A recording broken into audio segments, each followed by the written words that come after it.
Hello, friends. The 841st day of the war between Russia and Ukraine continues. Yesterday, Commander-in-Chief Syrskyi said that the Russians were bogged down in Vovchansk. At the same time, the Ukrainian military telegram channel, Deep State, reports that the Russians advanced near Vovchansk and also gained a foothold in the area of the aggregator plant in the city itself. The area that was previously designated as a gray zone northeast of Vovchansk is now under Russian control. Here the enemy entrenched himself in an area up to 4.52 kilometers wide and to a depth of 1.83 kilometers. At the same time, according to data from the Ukrainian side, the enemy continues attacks in the eastern direction in order to stretch the forces of the Ukrainian army. Also, the area of the aggregator plant, for which there had been fierce battles recently, and where the defense forces counterattacked, moved from the gray zone to the red zone. The enterprise is located north of the Vovcha River, an area south of the river under the control of the Ukrainian armed forces. The Russian side complains about attacks by operational tactical aviation of the Ukrainian armed forces with high-precision GBU-39 aerial bombs. In the Staritsa area, the Ukrainian armed forces managed to relatively stabilize the situation, defeating Russian motorized rifle units. The Deep State telegram channel reports that the enemy, meanwhile, is carrying out engineering and fortification construction 2.7 kilometers northeast of Vovchansk.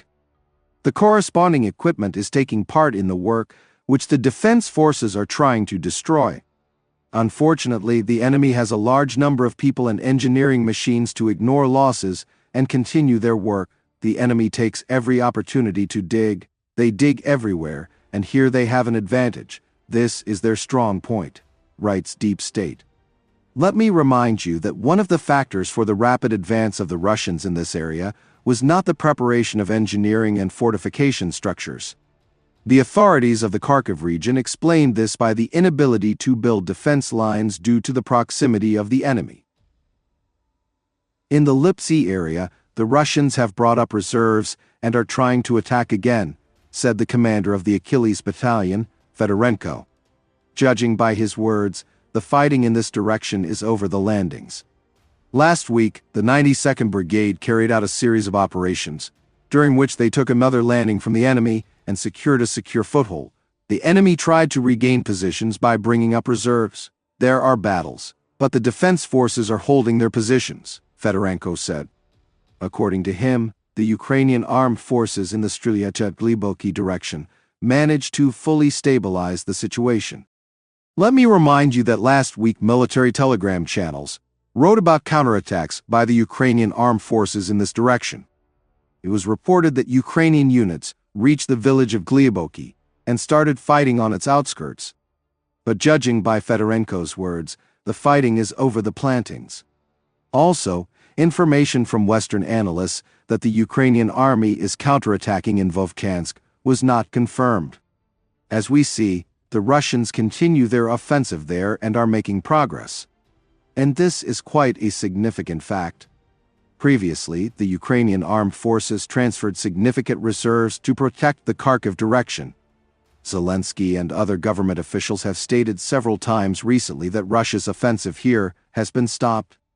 Moreover, there were many forecasts, including from Russian military telegram channels, that the Ukrainian armed forces here are preparing a large-scale counteroffensive with the aim of driving the enemy beyond the border.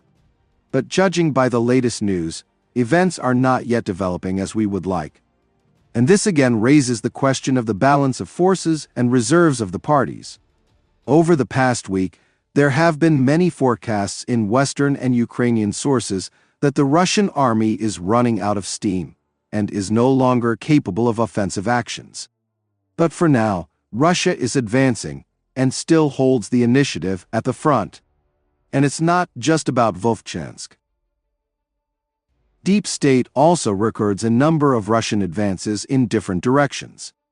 The enemy has recently become more active in the areas of the settlements of Vyimka, Vesely and Rozdalivka in the Siversk direction, trying to break through the positions of the Ukrainian military.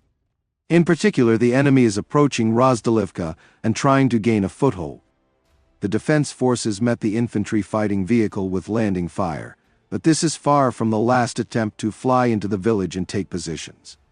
Despite the losses as elsewhere, the Russians are making progress in their advance.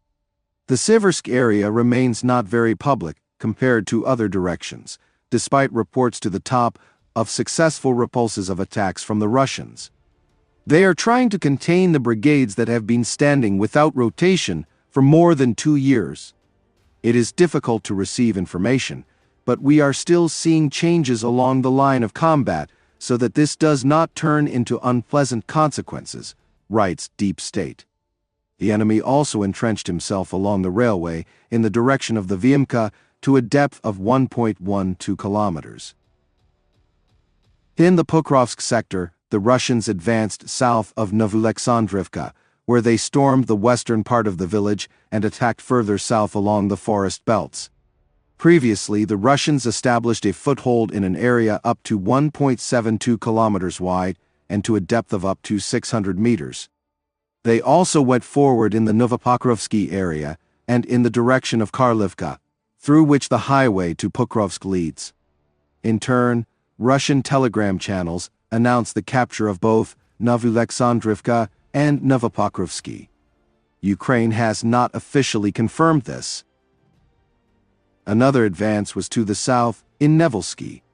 Here, the Ukrainian armed forces inflicted fire on the positions of Russian troops along Central Street, which, unfortunately, indicates further advance and consolidation of the enemy to a depth of 620 meters. In addition, Russia advanced in the southern quarters of Krasnohorivka. According to the General Staff, the situation here remains tense. On the Vremivka ledge, Russian troops captured part of the northern outskirts of Staromayorsky. The Russians also claim that they have completely captured this village. The Deep State telegram channel writes that, unfortunately, the defense forces have to prepare for the fact that the enemy will sooner or later enter the northern outskirts. The loss of a village with farms in the north will significantly aggravate the tactical situation of the defenders of Yevhenii. The latter is periodically attacked by the enemy.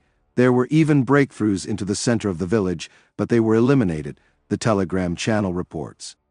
A week ago, fighter Podyumenko, who is fighting in this direction, wrote on Facebook that the settlement is controlled by the Russians and soldiers of the Ukrainian armed forces are surrounded there. The defense of Staromayorsky has failed, the village is under enemy control, the soldiers who were in the village are surrounded, they are not being taken out, but they are reporting to Kiev that everything is under control, he wrote. Podyumenko called the reason for this the weak defense of Staromayorsky, built in one echelon. This defense was broken through by the Russians in early May, the fighter reports. Deep State, summarizing this information, writes that we continue to step on the same rake. And he adds that, for our part, we will inform about the events through our own channels. Friends, this channel exists solely thanks to your support. If you have the opportunity and desire to support the channel, I will be very grateful to you. Thank you very much and see you in the next video.